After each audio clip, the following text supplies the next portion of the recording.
O problema 1, ele pede que, dadas algumas funções, você encontre a derivada direcional da função f na direção do vetor u, num ponto P que é dado. Então, aqui eu dou a função, o ponto em questão e o vetor u, cuja direção determinará o cálculo da derivada parcial.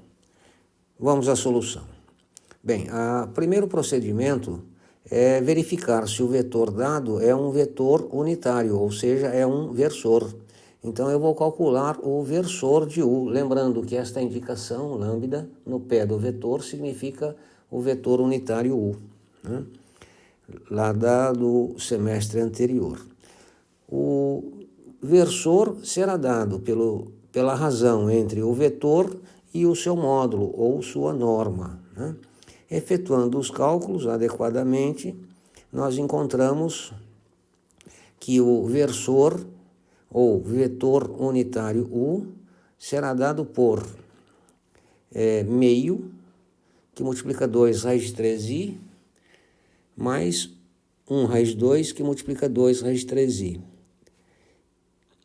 Não vou racionalizar neste momento. Então, este é o vetor unitário que estabelecerá a direção da derivada direcional, 1 raiz de 3i mais 2 raiz de 6j. Cuidado com essas operações envolvendo radicais. Nós sabemos que a derivada direcional da função f na direção do vetor u será dada por nabla de f vezes o vetor unitário, o versor u.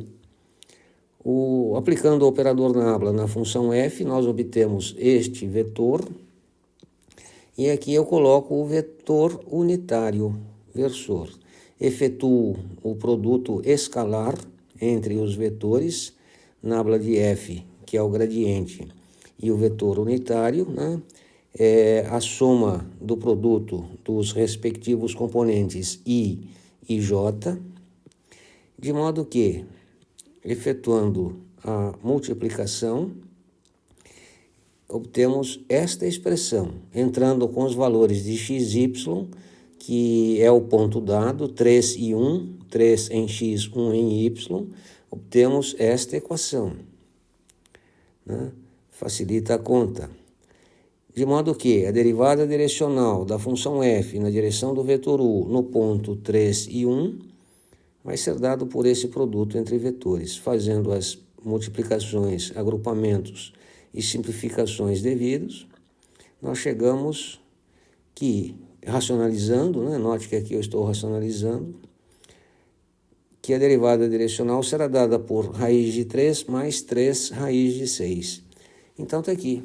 Este é o valor da derivada direcional da função f na direção do vetor u no ponto P, 3 e 1, raiz de 3 mais 3 raiz de 6. É isto. Muito cuidado com estas operações para que você não se perca e não erre. Portanto, clareza na memória de cálculo. Use sempre papel sulfite.